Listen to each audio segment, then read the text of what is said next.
সুপ্রিয় দর্শক, আমন্ত্রণ জানাচ্ছি নেক্সাস টেলিভিশনের প্রতিদিনকার স্বাস্থ্য বিষয়ক অনুষ্ঠান কেমন আছেন। প্রিয় দর্শক, কেমন আছেন আপনারা? আশা করছি সবাই ভালো আছেন, সুস্থ আছেন। কেমন আছেন আপনাদের স্বাস্থ্যের কথা বলে, অসুখ বিসুখের কথা বলে আমরা আজকে কথা বলবো আমাদের চোখের স্বাস্থ্য নিয়ে। আমাদের আজকের বিষয় হচ্ছে লাল চোখের নিদান। আমাদের সাথে এই বিষয়ে কথা বলবার জন্য স্টুডিওতে উপস্থিত আছেন আমাদের দেশের একজন তরুণ চক্ষুরোগ বিশেষজ্ঞ, সার্জনের জাতীয় চক্ষু বিজ্ঞান ইনস্টিটিউট হাসপাতালে কাজ করছেন তিনি, ডাক্তার আতিকুল হক। ডাক্তার আতিক, আপনাকে স্বাগত জানাচ্ছি আমাদের অনুষ্ঠানে। Thank you. আমাদের চোখ নিয়ে আমাদের তো নানান রকমের রোমান্টিসিজম আছে, ফ্যান্টাসি আছে। চোখ সুন্দর, চোখের একটা জয় জয়কার সবসময়। কবিরা সুন্দর চোখের প্রশংসা করেন, সুন্দর চোখ দেখে প্রেমে পড়েন, কবিতা লেখেন। প্রিয়ার কালো চোখের দিকে তাকিয়ে জীবন পার করতে চেয়েছিলেন কবি হাফিজ। আবার কিছুদিন আগে আমাদের দেশের একজন গায়ক একটি গান বেঁধেছিলেন যে চোখ লাল কিসে পীড়িতের বিষে নাকি অন্তরের দোষে। তো সেটা গায়করা বা কবিরা অনেক কিছুই ভাবতে পারেন, কিন্তু চিকিৎসা বিজ্ঞান কিন্তু আবার চোখ লাল হওয়া বিষয়টাকে খুব সহজভাবে দেখে না। আমাদের মাঝে মাঝে এই চোখে কিছু অসুখ বিসুখ হয় এবং সেই অসুখ হলে পরে আমাদের চোখ লাল হয়, রেড আই বা রেডনেস ইন আই। তো সেই চোখ লাল হওয়াটা আসলে কিসের লক্ষণ? আমরা কি বিষয়টাকে সহজভাবেই দেখব? আমরা কি এটা নিয়ে রোমান্টিসিজমে মেতে উঠবো, নাকি আমাদের স্বাস্থ্য নিয়ে একটু সচেতন হতে হবে? সেসব নিয়ে আমরা আজকে কথা বলবো। ডাক্তার আতিক, লাল চোখ কেন হয়? লাল চোখ হওয়ার অনেকগুলো কারণ আছে। হ্যাঁ, আমাদের চোখের যেই পার্টসগুলো আছে বা অংশগুলো আছে, যেমন চোখের পাতা, আইলিড, কনজাংটিভা, কর্নিয়া, তারপর চোখের ভেতরের আরও পার্টস আছে, সবগুলো যে কোনো একটার যদি ডিজিজ হয় তাহলে লাল চোখ হতে পারে। তো আমি একটু সহজভাবেই বলি, যেগুলো আমরা বেশি কমনলি দেখি, যাতে দর্শকদের উপকার হয়, যে কমন যে প্রবলেমগুলো আমরা ফেস করি ডে টু ডে লাইফে। যেমন লাল চোখ হওয়ার সবচেয়ে কমন যে কারণটা আমরা দেখি সেটা হচ্ছে যে কনজাংটিভাইটিস। হ্যাঁ, যেটাকে আমরা বলি চোখ ওঠা। চোখ ওঠা বা কনজাংটিভাইটিস, এটাকে পিঙ্ক আইও বলে। হ্যাঁ, আচ্ছা। তো কনজাংটিভাইটিস থেকে লাল চোখ হতে পারে। আর এখন আমরা যেহেতু অনেক বেশি ডিভাইসে আসক্ত, অনেক বেশি সময় ধরে ডিভাইস দেখি, প্লাস আমাদের এনভায়রনমেন্টাল পলিউশনের কারণে আমাদের চোখের পানির প্রোডাকশনটা কমে যাচ্ছে, যেটাকে আমরা ড্রাই আই বলি। শুষ্ক চোখ, চোখ শুষ্ক হয়ে যাচ্ছে। চোখ শুষ্ক হয়ে যাচ্ছে। চোখ যদি শুষ্ক হয় তাহলে সেটারও একটা সিমটম হতে পারে রেড আই বা লাল চোখ। সাথে আরও কিছু সিমটম থাকে। আর আরেকটা বিষয় যেটা আমরা খুবই কমনলি দেখা যায়, যে আমাদের পরিচিতরা প্রায় আমাদেরকে ওভার টেলিফোন হোক বা বিভিন্ন মাধ্যমে নক করে জানতে চায় যে হঠাৎ করে ঘুম থেকে ওঠার পর দেখলো বা দিনের যে কোনো সময় দেখলো যে চোখের সাদা অংশের একটা অংশ হঠাৎ করে লাল হয়ে গেছে, বা পুরো চোখ একদম টকটকে লাল হয়ে গেছে বা রক্ত জমে গেছে। এটা একটা কারণ। এটা অনেক কারণে হতে পারে। আবার ওটা তার মধ্যে সবচেয়ে বেশি যে কারণ হয় সেটা হচ্ছে স্পন্টেনিয়াসলি, এমনি এমনিই হয়। আচ্ছা। আমাদের চোখের যে কনজাংটিভা বা সাদা অংশের উপরে যে পর্দা থাকে, ঝিল্লি থাকে, সেখানে যে রক্তনালী থাকে, সেই রক্তনালী যদি কোনো কারণে ছিঁড়ে যায় তাহলে ওখানে ব্লিডিং হয়ে রক্ত জমে লাল দেখাতে পারে। কিন্তু এটা খুবই দেখতে অ্যাংরি লুকিং লাগে, দেখে সবাই ওরিড হয়ে যায়। কিন্তু অ্যাকচুয়ালি এটা ম্যাক্সিমাম সময় দেখা যায় যে এমনি হয়। আচ্ছা। সাথে যদি তার অ্যাসোসিয়েটেড কিছু ডিজিজ থাকে, সিস্টেমিক ডিজিজ থাকে, যেমন ব্লিডিং ডিসঅর্ডার বা হাইপারটেনশন, ওইসব কারণে হতে পারে, কিন্তু সেগুলো খুবই রেয়ার। আচ্ছা, আমরা একটু কনজাংটিভাইটিস নিয়ে একটু কথা বলি, কারণ এটি বোধহয় আমাদের খুবই কমন একটি সমস্যা এবং আমাদের বছরে দু একবার একটা এপিডেমিকের মতো ছড়িয়ে পড়ে, মহামারীর মতো ছড়িয়ে পড়ে, দেখা যায় অনেকেরই হচ্ছে। বিষয়টা ছোঁয়া আছে যেহেতু। কনজাংটিভাইটিস বা চোখ ওঠা যেটাকে আমরা বলি, এটা আসলে কি ধরনের অসুখ? কনজাংটিভাইটিস এটা বিভিন্ন টাইপের হতে পারে, যেমন ইনফেক্টিভ, নন ইনফেক্টিভ, ইনফেকশনের কারণে হতে পারে বা ইনফেকশন ছাড়াও হতে পারে। ইনফেকশনের যে কারণগুলো আছে এর মধ্যে সবচেয়ে কমন হচ্ছে ভাইরাল ইনফেকশন। আমরা সচরাচর যে চোখ ওঠার এপিডেমিকগুলো দেখি ম্যাক্সিমামই ভাইরাল কনজাংটিভাইটিস। আর সাথে ব্যাকটেরিয়া দিয়েও হতে পারে, ফাঙ্গাস দিয়েও হতে পারে। আর নন ইনফেক্টিভ বা ইনফেকশন ছাড়া যে কনজাংটিভাইটিস সেটা হচ্ছে মূলত অ্যালার্জিক। হ্যাঁ, এখন আমাদের এনভায়রনমেন্টে প্রচুর ডাস্ট, হ্যাঁ, ডাস্ট অ্যালার্জি থেকে কনজাংটিভাইটিস হতে পারে, ওখান থেকে লাল চোখ হতে পারে। আচ্ছা, তার মানে হচ্ছে যে বিভিন্ন ধরনের ইনফেকশনও হতে পারে, আবার ইনফেকশন ছাড়াও হতে পারে। হতে পারে। ইনফেকশন ছাড়া যেগুলো হয় সেগুলো আসলে মানে ডাস্ট বা আপনি যেটা বলছিলেন মানে অ্যালার্জি অ্যালার্জি যেগুলোর কারণে হয় আর কি। তো এক্ষেত্রে আসলে মানে সমাধান কি? মানে অ্যালার্জি হলে পরে চোখে যে লাল হয়ে যায় এখন অ্যালার্জি কনজাংটিভাইটিস একটা, যেহেতু আমরা জানি যে অ্যালার্জি মানে বেশিরভাগই জেনেটিক্যালি হয় এবং এগুলো নট কিউরেবল, মানে কিউরেবল না। আচ্ছা, আমরা কন্ট্রোল করতে পারি, বাট মানে একদম পুরোপুরি কিউর করা যায় না।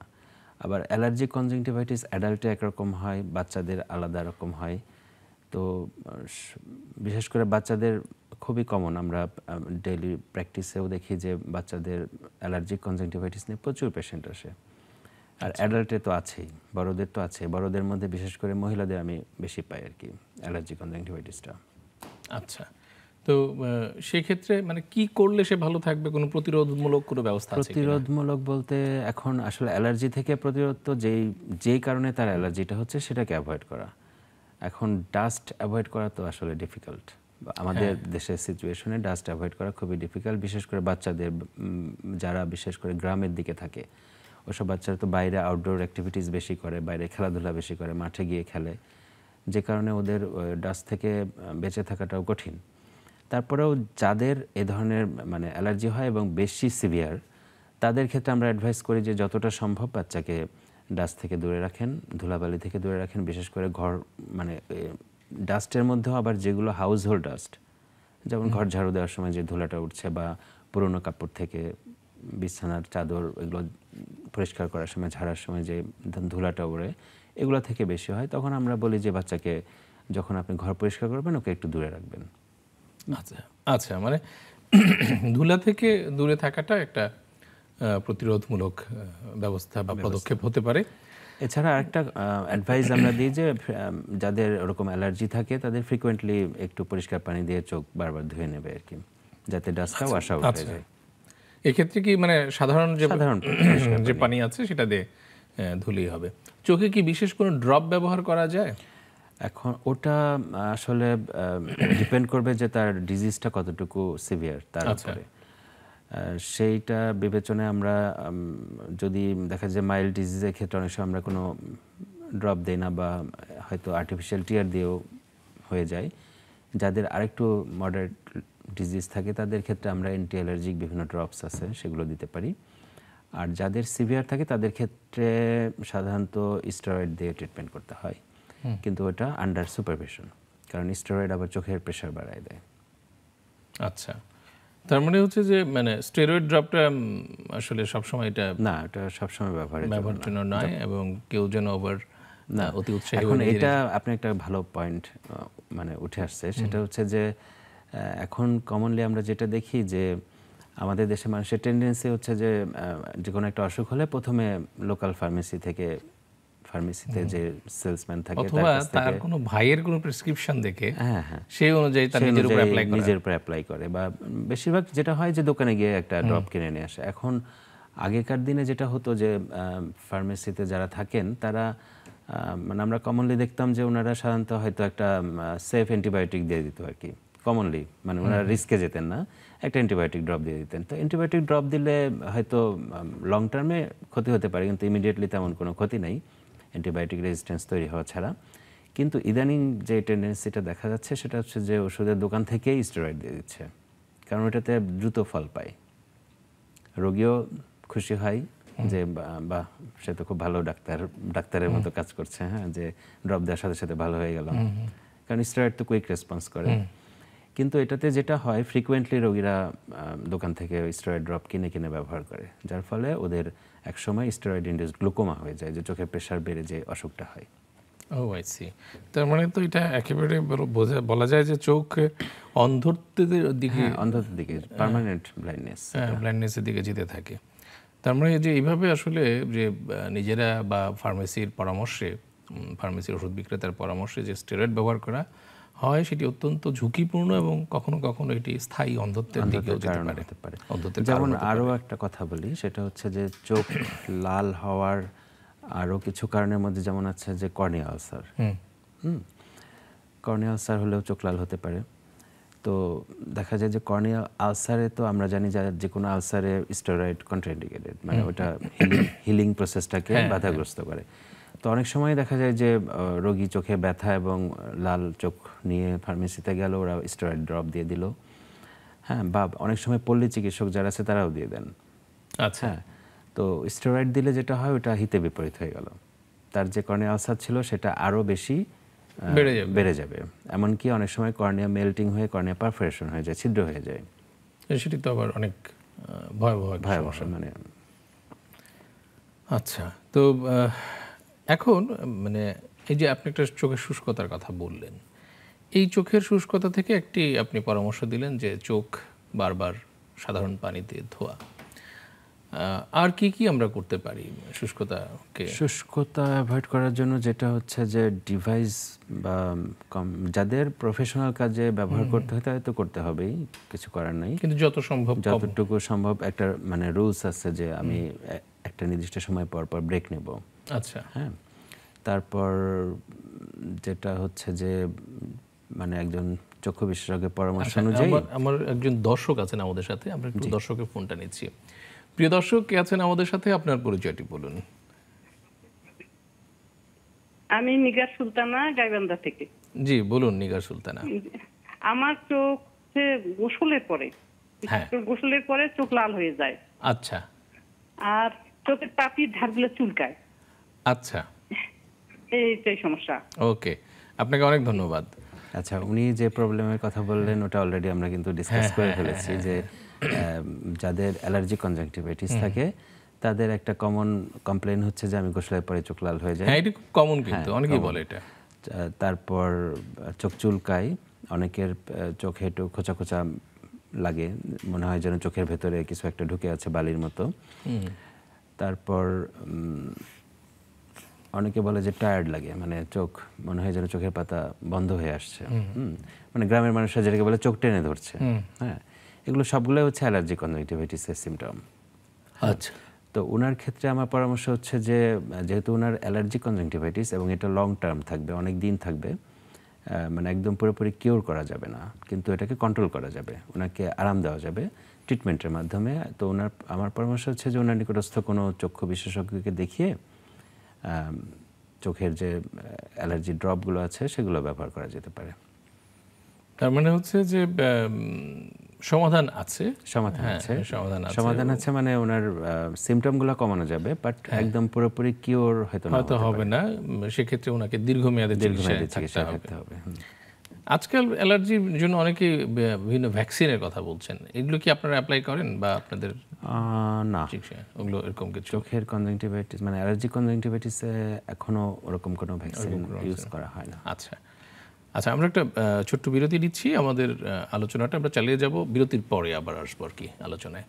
প্রিয় দর্শক, আমরা ছোট্ট একটি বিরতি নিচ্ছি, বিরতির পরে আবারও ফিরে আসবে আলোচনায়। সে পর্যন্ত আমাদের সাথেই থাকুন, নেক্সাস টেলিভিশনের সাথে থাকুন।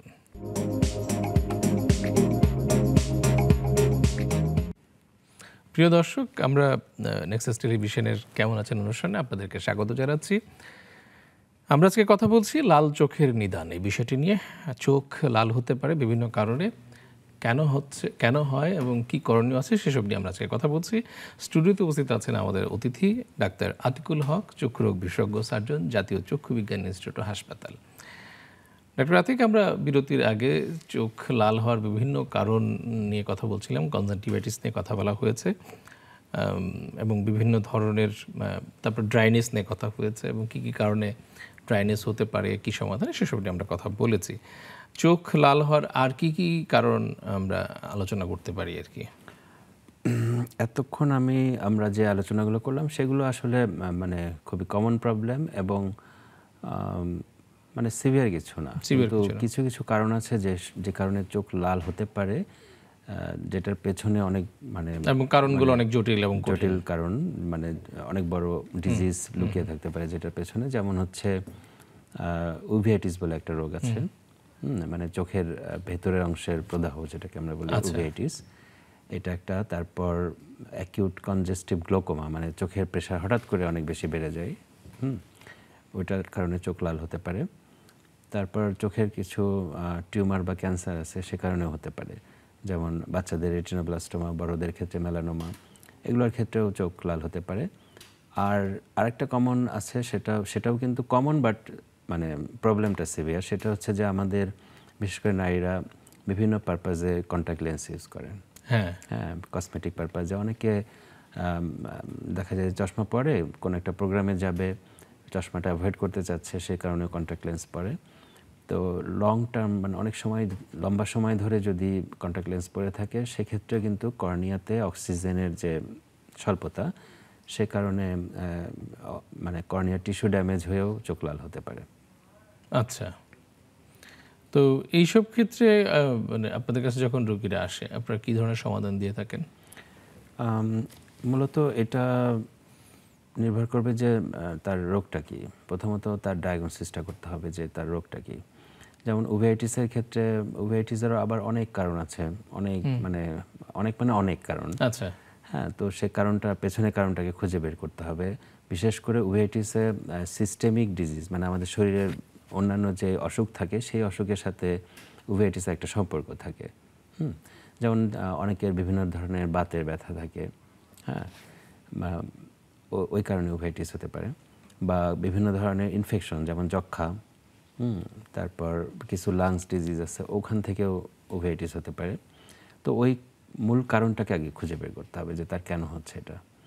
তো ওই মূল কারণটা বের করার পর মূলত আমরা চোখের জন্য, তো চোখের যে ওষুধগুলো আছে, ড্রপস বা কিছু মুখে খাওয়ার ওষুধও দিই আমরা, সাথে আমরা সংশ্লিষ্ট বিভাগের যিনি বিশেষজ্ঞ আছেন তাকে রেফার করে দিই, তার কাছে রেফার করি, যাতে তার যে মূল অসুখটা আছে সেটারও ট্রিটমেন্ট পাশাপাশি চলতে থাকে। আবার যদি আমরা বলি অ্যাকিউট কনজেস্টিভ গ্লোকোমা, এটা আসলে একটা মেডিকেল ইমার্জেন্সি, মানে অপথ্যালমিক ইমার্জেন্সি। যেমন আমাদের চোখের ক্ষেত্রে ইমার্জেন্সি সিচুয়েশন বলতে মূলত আমরা চোখে আঘাত পাওয়া বা এই ধরনের ঘটনাকেই বুঝে থাকি, কিন্তু চোখের আরেকটা ইমার্জেন্সি সিচুয়েশন হচ্ছে অ্যাকিউট কনজেস্টিভ গ্লোকোমা। কারণ ওই সময় চোখের প্রেশার এত বেশি বেড়ে যায় যে যদি ওই অবস্থায় পেশেন্ট বা রোগী যদি 1 দিন বা 2 দিন অপেক্ষা করে ট্রিটমেন্ট ছাড়া, তাহলে চোখের যে নার্ভ আছে, অপটিক নার্ভ, সেটা পুরোপুরি ড্যামেজ হয়ে যেতে পারে এবং সেখান থেকে একদম পার্মানেন্ট ব্লাইন্ড হয়ে যেতে পারে। সে কারণে এটা হচ্ছে একটা ইমার্জেন্সি সিচুয়েশন এবং এটাকে অবশ্যই হসপিটালে ট্রিটমেন্ট করতে হবে, চোখের হসপিটালে। আচ্ছা, তার মানে হচ্ছে যে আসলে নানান ধরনের কারণ এই হতে পারে চোখ লাল হওয়াটা, এবং সাধারণ কিছু কারণ থেকে শুরু করে জটিল অসুখও এর পিছনে ভূমিকা রাখতে পারে। আচ্ছা, চোখে কি কোনো টিউমার বা ক্যান্সার এই ধরনের কিছু হয় কিনা, বা সেই ক্ষেত্রে কি প্রাথমিক লক্ষণ হিসেবে চোখ লাল হতে পারে কিনা?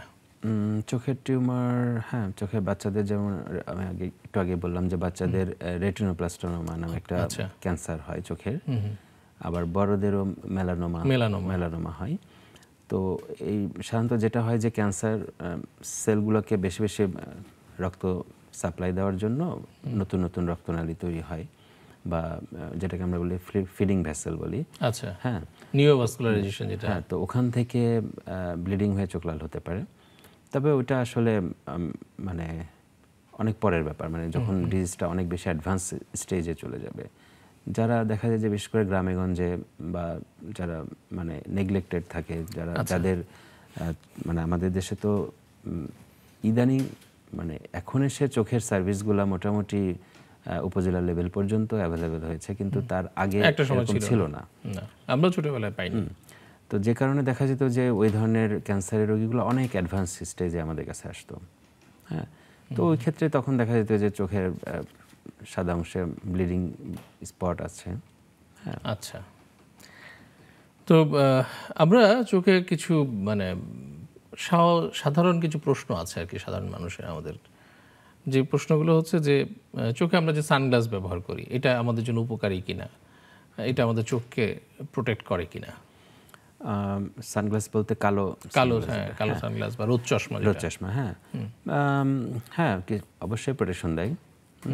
কারণ এই সানগ্লাসগুলোর মধ্যে আবার যেগুলো মোটামুটি একটু ভালো কোয়ালিটির, যেমন আলট্রাভায়োলেট রে থেকে প্রোটেকশন দিতে পারে, হ্যাঁ। তারপর আরেকটা যেটা আমরা একটু আগে আলোচনা করছিলাম যে ধুলাবালি বাংলাদেশে আমাদের খুবই সেখান common, থেকে সেখান থেকেও সানগ্লাস প্রোটেকশন এই দিতে জন্য আমরা পারে। যখন বাইরে যাই বা ভ্রমণ করি বা কোথাও করি তখন সানগ্লাস পরাটা বোধহয় হ্যাঁ, আমাদের চোখের জন্য একটা প্রোটেক্টিভ, বিশেষ করে যারা বাইক রাইড করে। বাইক রাইড করে। আচ্ছা, আর চশমার ক্ষেত্রে আমাদের বিভিন্ন ধরনের গ্লাস অফার করে কিন্তু আমাদের চশমার যারা আছেন আর কি, চশমা বিক্রেতা যারা আছেন, দেখা যায় যে তারা কখনো বলেন যে এটা ব্লু কাট লেন্স, আলট্রাভায়োলেট প্রোটেকশন দিবে, তারপরে হচ্ছে এরকম বেশ কয়েকটা ভ্যারাইটির কথা তারা বলেন। হ্যাঁ, তো আসলে এই ভ্যারাইটিগুলো বা এটা কোনটা আসলে ভালো এবং এটা সবার জন্যই ভালো কিনা? এটা আসলে সবার জন্য জরুরি না। আচ্ছা, হ্যাঁ, সবার জন্য জরুরি না। আবার যে ভ্যারাইটিগুলো আছে যেমন ব্লু কাট বা অ্যান্টি ব্লু, আবার অ্যান্টি রিফ্লেক্টিভ, অ্যান্টি রিফ্লেক্ট, হ্যাঁ, যেমন যারা অনেক বেশি সময় ধরে কম্পিউটারে কাজ করেন, হ্যাঁ, তাদের জন্য এগুলো উপকারী। ব্লু কাট, ব্লু কাট এবং অ্যান্টি রিফ্লেক্ট কোনটা ভালো আসলে, ব্লু কাট নাকি অ্যান্টি রিফ্লেক্ট? এটা আসলে দুইটা প্রপার্টি আর কি চশমার, হ্যাঁ, আচ্ছা, দুইটা আলাদা প্রপার্টি আর কি। মানে ব্লু কাটটা বোধহয় যে আপনার আলট্রাভায়োলেট রে থেকে রেটাকে বন্ধ করবে, আর অ্যান্টি রিফ্লেক্ট হচ্ছে যে অ্যান্টি রিফ্লেক্টিভ মূলত হচ্ছে যে আমাদের যে যে স্ক্রিনের যে লাইটটা চোখে রিফ্লেক্ট করে, হ্যাঁ, আচ্ছা, সেক্ষেত্রে একটা গ্লেয়ার তৈরি হয়। গ্লেয়ার তৈরি হলে অনেক পেশেন্টের একটা সিমটম তৈরি হয় যে চোখে ব্যথা হয়, স্ট্রেন হয়, ব্যথা হয়, হেডেক হয়, হ্যাঁ, তো ওইসব ক্ষেত্রে একটু উপকার দিতে পারে আর কি। আচ্ছা, ইদানিং আমাদের শিশুদের প্রায় দেখা যাচ্ছে চশমা লাগছে, আগে কিন্তু এরকম ছিল না। আমাদের স্কুলে ক্লাসে দেখা যেত যে আমাদের একজন বন্ধুর চশমা ছিল আর বাকি কারোরই চশমা ছিল না, এবং সবাই মিলে ওই একজন বন্ধুকে আমরা ট্রল করতাম। হ্যাঁ, এখন কিন্তু মোটামুটি চশমা পরাদের দল ভারী হয়ে গেছে, এখন সবাই এটাকে সহজভাবেই নিয়েছে। আমাদের সময় এটা একটা বিশাল ঘটনা ছিল যে অমুকে চশমা পরে। তো এই যে মানে এখন প্রচুর মানুষের চশমা লাগছে, এটা কি আসলেই তাদের চোখের সমস্যা হচ্ছে নাকি আগে আমরা সচেতন ছিলাম না এখন সচেতন হচ্ছে, কোনটা? বোধ কারণেই। আচ্ছা, দুটোই সত্য। দুটোই সত্য। আচ্ছা, যে আগে মানুষ এত সচেতন ছিল না, বা দেখা যায় যে বাইরের দেশে সাধারণত স্কুলে মানে একদম এন্ট্রি লেভেলেই সব বাচ্চার একটা চোখের চেক আপ হয়, মানে ম্যান্ডেটরি, ওটা ওদের প্রোটোকলের মধ্যে আছে। কিন্তু আমাদের দেশে তো ওরকম কোনো প্রোটোকল নাই। যদি বাবা মা সচেতনদিত হয়ে যায় তাহলে যায়, অথবা খুব সমস্যায় পড়ছে ছেলে, হয়তো পেছন থেকে ব্ল্যাকবোর্ডে দেখতে প্রবলেম পাচ্ছে না। হচ্ছে যে বাচ্চারা তো আসলে ওই জিনিসটাকে মানে করতে পারে না, ডিফারেন্সিয়েট করতে পারে না। যেমন আমরা এমন অনেক, আমি নিজে এমন অনেক পেশেন্ট পাই যে বয়স হয়তো 12-13 বছর হয়ে গেছে, তার অনেক বেশি চশমার পাওয়ার, হ্যাঁ, তার চোখের ভিশন হয়তো 660 বা 636, হ্যাঁ। তো সে মনে করতো যে দুনিয়ার সবাই পৃথিবীটাকে এরকম ঝাপসায় দেখে।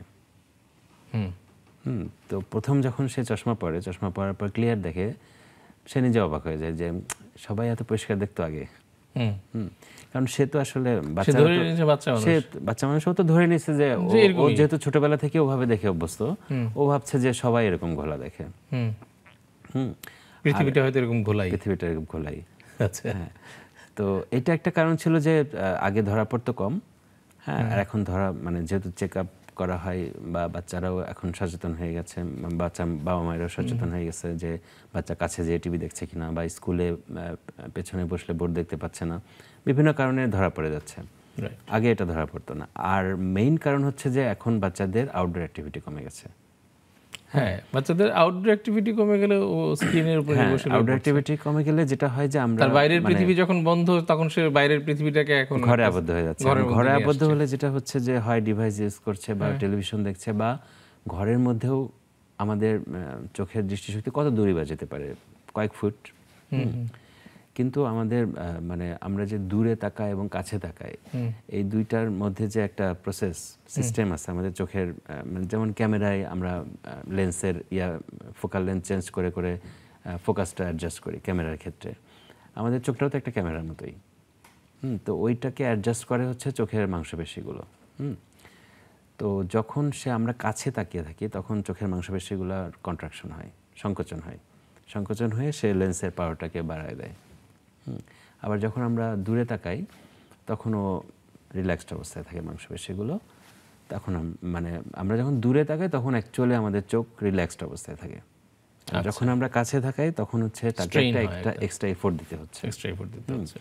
তো এখন বাচ্চারা একদম ছোটবেলা থেকে যেহেতু রুমের মধ্যে আবদ্ধ, ঘরের মধ্যে আবদ্ধ, ঘরে হয়তো খেলনা নিয়ে খেলছে বা ডিভাইস দেখছে, মোবাইল দেখছে, টিভি দেখছে, তো তার সব কিছু অ্যাক্টিভিটি কাছে। হ্যাঁ, যে কারণে তার লম্বা সময় ধরে তার মাসলগুলো কন্ট্রাক্টেড অবস্থায় থাকছে এবং এইটার কারণে রিফ্র্যাক্টিভ এরর বা চশমার যে সমস্যাগুলো এগুলো কিন্তু বেড়ে যাচ্ছে। আচ্ছা, যেমন এর আগে যে স্টাডিগুলো আমরা দেখেছি যে সিঙ্গাপুর, তাইওয়ান, যেসব দেশগুলো মানে মূলত হচ্ছে যেসব দেশগুলো বেশিরভাগ মানুষ হাই রাইজ বিল্ডিংয়ে থাকে, যাদের আউটডোরে যাওয়ার সুযোগ কম, ওইসব দেশের বাচ্চাদের চশমা বেশি লাগতো। আচ্ছা, মানে ইন কম্প্যারিজন টু এশিয়ান, মানে অন্য কান্ট্রি যেমন বাংলাদেশ, ইন্ডিয়া, এসব দেশে। কিন্তু এখন আমাদের মানে বিভিন্ন কারণে দেখা যাচ্ছে যারা মফস্বলে থাকে সেসব বাচ্চারাও কিন্তু বেশিরভাগ সময় ঘরেই থাকে, সিকিউরিটি পারপাসে হোক বা বিভিন্ন কারণে। হ্যাঁ, না আজকাল মফস্বলেও তো খেলার জায়গা কমে যাচ্ছে, বাইরে আউটডোর অ্যাক্টিভিটি কমে গেছে এবং মানুষ স্মার্টফোনে আসক্ত হয়েছে। শিশুদের ক্ষেত্রে আসক্তির হারটা অনেক বেশি। তারা আজকাল তো একেবারে 2 বছরের শিশু বা তারও নিচে যারা আছে তাদের হাতে স্মার্টফোন তুলে দেওয়া হচ্ছে, কার্টুন ছেড়ে দেওয়া হচ্ছে, কার্টুন ছেড়ে দিয়ে তাদেরকে খাওয়ানো হচ্ছে। বাচ্চা কাঁদলে তাকে একটা মোবাইলে একটা ভিডিও ছেড়ে দিয়ে তাকে কান্না বন্ধ করার চেষ্টা হচ্ছে এবং বাচ্চা এরপরে কিন্তু এমনও হচ্ছে যে মায়েরা, মা বাবারা, আমরা আগে যেরকম দেখতাম যে আমাদের ক্ষেত্রে যেটা দেখেছি আমরা, বা যে আমাদেরকে বই নিয়ে পড়তে বসাতো, মানে অক্ষর শেখার জন্য সরিয়া বলেন বা এবিসিডি, ওগুলো আমাদের বই নিয়ে বসে শেখাতো। এখনকার মানে সবাই শর্টকাট, মোবাইলে ভিডিও আছে, বিভিন্ন ধরনের কন্টেন্ট আছে, এবিসিডি মানে অ্যালফাবেট শেখার জন্য দেখা যাচ্ছে বাচ্চাকে ওইটা দিয়ে বসায়, কার্টুন ছড়ায়। সে হচ্ছে আমার বাচ্চা তো মানে লেখাপড়ার মধ্যে আছে, কিন্তু ওইটা যে তার লং টার্মে তার চোখের এবং সাইকোলজিক্যাল ক্ষতি করছে এটা আসলে আমরা বুঝতে পারছি। ডক্টর আতিক, আমরা আবার একটি বিরতি নিচ্ছি। প্রিয় দর্শক, আরেকটি বিরতি নেওয়ার সময় হলো, কিন্তু ফিরে আসবো শিগগিরই। সে পর্যন্ত আমাদের সাথেই থাকুন।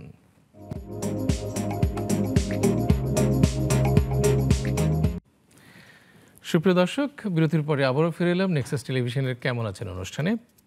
আমরা কথা বলছিলাম আজকে রেড আই বা লাল চোখের নিদান নিয়ে। আমাদের সাথে আজকে স্টুডিওতে উপস্থিত আছেন আমাদের অতিথি, চক্ষুরোগ বিশেষজ্ঞ surgeon doctor Atikul Haque. Doctor Atikul হক, তিনি কাজ করছেন জাতীয় চক্ষু বিজ্ঞানী ইনস্টিটিউট ও হাসপাতালে। ডক্টর আতিক, আমরা বিরতির আগে বেশ কিছু বিষয় নিয়ে 2 দফায় কথা বললাম। চোখের যে সমস্যাগুলোর কথা বললেন, যে রেড আই বা চোখ লাল হয়ে যাওয়া, এবং আমরা প্রথমেই বললাম যে কিছু সাধারণ সমস্যার কারণে চোখ লাল হতে পারে। তার মধ্যে একটি হচ্ছে যে চোখ ড্রাইনেস, সেটা যেটা চোখে শুষ্কতা, এবং আমরা বলেছিও যে চোখে পানি দিতে হবে, আপনি বলেছেন এটি। তো এখন একজন মানুষের চোখ লাল হলেও উনি কিন্তু চোখে পানি দিচ্ছেন, কিন্তু সব তো আর আসলে এরকম সাধারণ কারণে হবে তার কোনো মানে নেই। তাহলে সে কখন বুঝবে যে আমার এখন একজন চক্ষু বিশেষজ্ঞের কাছে যেতে হবে?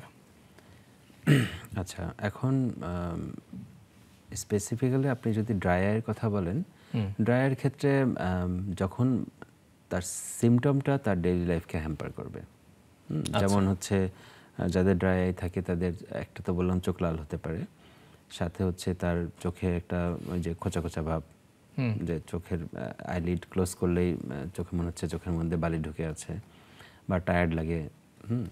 এই ধরনের সিমটমগুলো যখন তার ফ্রিকুয়েন্টলি সবসময় থাকবে, তখন আসলে তার রেগুলার আর্টিফিশিয়াল টিয়ার ইউজ করতে হবে, যেটাকে আমরা কৃত্রিম চোখের পানি বলি আর কি। তো তার জন্য কোন আর্টিফিশিয়াল টিয়ারটা সুইটেবল, যার লং টার্ম এটাকে ইউজ করতে হবে, কারণ ওগুলো অনেকগুলো আর্টিফিশিয়াল টিয়ারের মধ্যে আবার প্রিজারভেটিভ থাকে, কিছু আছে প্রিজারভেটিভ ফ্রি। তো কার কোনটা লাগবে এটা আসলে তার চক্ষু বিশেষজ্ঞ নির্ধারণ করে দেবেন আর কি। আর বাকি একটা হচ্ছে যে আমি চোখ লাল হলো, কখন আমি হসপিটালে যাব বা চোখের বিশেষজ্ঞের কাছে যাব। এখন চোখ লাল হলো, এর সাথে যদি আমার আদার্স যে সিমটমসগুলো আছে, যেমন হচ্ছে পেইন, যেমন চোখে ব্যথা হচ্ছে, বা চোখে যদি ঝাপসা দেখে সে, হ্যাঁ ঝাপসা দেখে, অথবা আরেকটা হচ্ছে ফটোফোবিয়া, যেটাকে আমরা বলি যে আলোর দিকে তাকালে চোখ ব্যথা করছে বা তাকাতেই পারছি না, এই ধরনের সিমটমগুলো থাকলে অবশ্যই মানে দেরি না করেই সাথে সাথেই চোখের হসপিটাল বা চক্ষু বিশেষজ্ঞের কাছে দেখিয়ে তারপর ট্রিটমেন্ট নেওয়া উচিত। আচ্ছা, মানে তার মানে হচ্ছে যে যখন এই ডেঞ্জার সাইনগুলো থাকবে তখন আমাদের যেতে হবে। আচ্ছা, আপনারা যে জাতীয় চক্ষু বিজ্ঞান ইনস্টিটিউটে কাজ করছেন, সেখানে আপনাদের কাছে যে চোখের রোগীরা আসে, তাদের কত কেমন রোগীকে অপারেশন পর্যন্ত যেতে হয়, এই ধরনের রোগীরা যারা আসে? আচ্ছা, এখন এই ধরনের যে কারণগুলো আমরা বললাম, এগুলো আসলে ম্যাক্সিমামই অপারেশন লাগে না, এগুলো হচ্ছে মেডিকেল ট্রিটমেন্টই ভালো হয়। আচ্ছা, আর অপারেশন লাগে ওই পর্যায়ে যেতে, যেমন উভিআইটিসের কমপ্লিকেশন হিসাবে ছানি হতে পারে, ক্যাটারাক্ট হতে পারে, তখন সার্জারি লাগতে পারে। আচ্ছা, বা চোখের যে টিউমারগুলোর কথা বললাম, তখন সার্জারি লাগতে পারে। আচ্ছা, কিন্তু ওই যে বাকি যে কারণগুলো আমরা বললাম, এগুলোর ক্ষেত্রে অপারেশন লাগে না, এগুলো মেডিকেল ট্রিটমেন্টেই ভালো হয়ে যায়। আচ্ছা আচ্ছা, চোখের যে পাওয়ারের সমস্যা, যেটা আমরা রিফ্র্যাক্টিভ ইরর, যেটা এই সমস্যার কারণে কি চোখ লাল হতে পারে বা আই স্ট্রেইন হতে পারে? লাল হওয়াটা খুবই আনকমন, কিন্তু আই স্ট্রেন তো অবশ্যই হয়, বিশেষ করে যাদের একটু বেশি ব্যথা লাগা, ব্যথা অনুভব করা, যাদের একটু বেশি পাওয়ার থাকে, রিফ্র্যাক্টিভ ইররের পরিমাণটা বেশি, কারণ তাদেরকে দেখার জন্য, ফোকাস করার জন্য চোখ বেশি বেশি করতে হয়, এফোর্ট দিতে হয় চোখের মাসলগুলোকে, তখন তার চোখ ব্যথা হতে পারে এবং মাথা ব্যথা হতে পারে। আচ্ছা, যেমন আমরা আমাদের হসপিটালের একদম পাশেই কিন্তু নিউরোসায়েন্স ইনস্টিটিউট, হ্যাঁ, তো ওখান থেকে প্রচুর রোগী প্রতিদিন আমাদের এখানে রেফার্ড হয়ে আসে যে চোখটা পরীক্ষা করে আসেন, যে কারণ রোগীরা মাথা ব্যথা হলেই হয় চক্ষু বিশেষজ্ঞের কাছে যায় অথবা নিউরোলজিস্টের কাছে যায়। তো নিউরোলজিস্টের কাছে গেলে ওনারা ওইটাকে রুল আউট করার চেষ্টা করেন যে আসলে তার চোখের কোনো প্রবলেম আছে কিনা, তো ওই জন্য চক্ষু বিশেষজ্ঞের কাছে রেফার করেন। আবার আমরাও যখন চেক আপ করে দেখলাম যে না, এটা আসলে তার মাথা ব্যথাটা চোখের কারণে হচ্ছে না, মাইগ্রেন বা অন্য কোনো কারণে হচ্ছে, তখন আমরাও নিউরোলজিস্টের কাছে আবার রেফার করি। ওকে, আচ্ছা, আমাদের সাথে আরো একজন দর্শক আছে, আমরা একটা দর্শকের ফোনটা নিচ্ছি। প্রিয় দর্শক, কে আছেন আমাদের সাথে? আপনার পরিচয়টি বলুন। আমার নাম মোজাম্মেল হক, বগুড়া থেকে বলছি, বয়স 50। আচ্ছা, জি বলুন মোজাম্মেল সাহেব।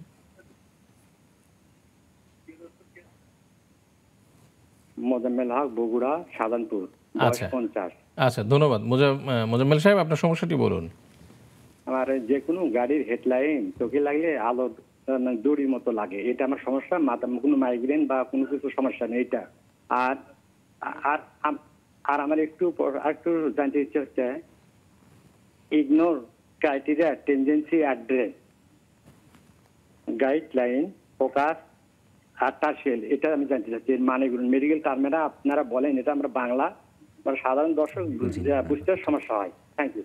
আচ্ছা, এটা আমরাও বুঝতে পারিনি আসলে আপনার এটি কোথায় লেখা আছে, বা আপনি এটা কোত্থেকে এটা করলেন আর কি, কোট করলেন। আপনি কি আরেকবার একটু বলবেন? তখন স্যারেরা